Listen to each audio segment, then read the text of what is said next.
Hello, bachcho. Let's see the questions. Question says photons with energy 5 electron volt are incident on the cathode C.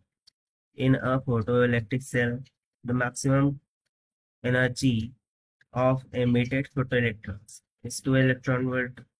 When photons of energy 6 electron volt are incident on the C, no photoelectrons will reach the anode if the stopping potential of anode relative to cathode is. So, अब हम बोला जा रहा है कि photon उसकी energy 5 electron volt के equal है, यानी कि photon energy E is equals to given 5 electron volt. जब इसको हम इंसिडेंट करते हैं कैथोड पर, यानी कि देखिए जो वैक्यूम ट्यूब होती है उसमें इस तरीके से कैथोड एंड एनोड, ठीक है, दो प्लेट्स होती है, ये कैथोड होती है, ये एनोड होती है। इस पर क्या करते हैं हम, लाइट को इंसिडेंट करते हैं, सो उसकी एनर्जी हमें 5 इलेक्ट्रॉन वोल्ट देती है। सो उस टाइम पर the maximum energy of emitted photoelectron वो 2 इलेक्ट्रॉन वोल्ट की इक्वल हो जाती है, यानी कि K maximum become equals to 2 electron volt. So जब फोटोन एनर्जी 6 इलेक्ट्रॉन वोल्ट की इक्वल हो, यानी कि फर्स्ट केस होगा, तो सेकंड केस यदि ये 6 इलेक्ट्रॉन वोल्ट हो जाए और उस टाइम पर कोई भी फोटो इलेक्ट्रॉन्स रीच नहीं कर रहे होंगे from this cathode to anode, so हम बताना है कि stopping potential of anode with respect to cathode कितना हो। तो चलिए स्टार्ट करते हैं solutions, but before of that let's talk about the key concept which we are going to use here for this question.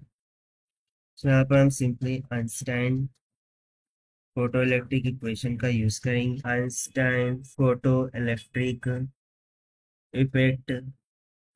सो इस कंसेप्ट के according the maximum kinetic energy of photoelectrons, this is nothing but equals to the energy of photon minus the work function phi naught होगा, जहाँ पर E incident energy phi naught work function and K maximum is the maximum kinetic energy of ejected electrons होंगी। So first of all यहाँ पर हम according to given cases study करेंगे।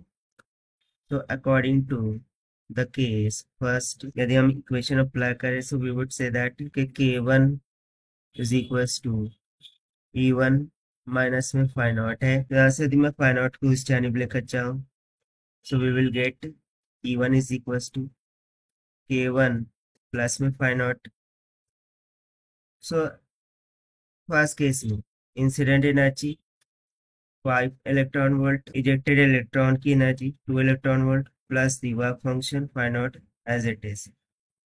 यहाँ से हमें वर्क फंक्शन फाइंड आउट, ये कितना मिल जाएगा, 5 minus 2 will become 3 electron volt. इसे हम देंगे इक्वेशन फर्स्ट। उसी तरीके से यदि हम केस 2 को स्टडी करें, तो उसमें अब इंसिडेंट एनर्जी 6 इलेक्ट्रॉन वोल्ट की इक्वल है, तो इसको यदि हम यहाँ पर सब्स्टिट्यूट करें, that is E2 is equal to K2 plus में फाइव नॉट के फॉर्मूले में।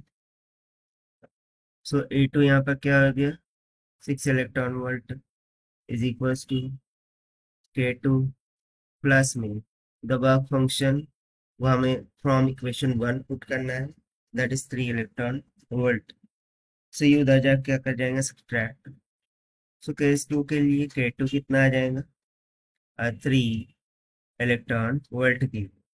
इसे हम देंगे इक्वेशन 2 ना। इक्वेशन 2 से हमें ये समझ में आ रहा है कि जो maximum kinetic energy of ejected electron वो 3 इलेक्ट्रॉन की इक्वल 3 इलेक्ट्रॉन वोल्ट की इक्वल होंगी यदि इंसिडेंट एनर्जी 6 इलेक्ट्रॉन वोल्ट।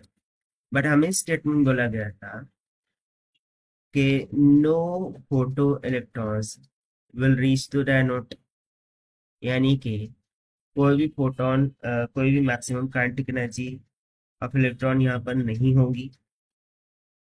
सो इस 3 इलेक्ट्रॉन वोल्ट की एजेक्टेड इलेक्ट्रॉन की काइनेटिक एनर्जी जीरो बनाने के लिए हमें क्या प्रोवाइड करना होगा, एक निगेटिव में स्टॉपिंग पोटेंशियल प्रोवाइड करना ऑफ द सेम मैग्नीट्यूड, ताकि ये क्या हो जाए, फिर जीरो हो जाए, and in that case no photo electrons or no electrons will be ejected from the surface.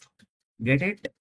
So उस कंसेप्ट का यूज करते हो सिंस वी रिमेम्बर कि जो maximum kinetic energy of electron, इसका फॉर्मूला क्या होता है? ए टाइम्स ऑफ पी एस, जहाँ पर ई चार्ज ऑफ इलेक्ट्रॉन और बी एस होता है स्टॉपिंग पोटेंशियल। यदि इसके फॉर्म में हम इसको लिखें तो ए टाइम्स वन, जो स्टॉपिंग पोटेंशियल होगा that must be equals to the voltage at cathode minus mean the voltage at anode, और ये किसके इक्वल होगा? 3 टाइम्स ऑफ इलेक्ट्रॉन वोल्ट के। यहाँ से इलेक्ट्रॉन इलेक्ट्रॉन के जो चार्जेस से कैंसिल आउट हो गए। अब हमें as per the question stopping potential of A relative to C निकालना। Get it?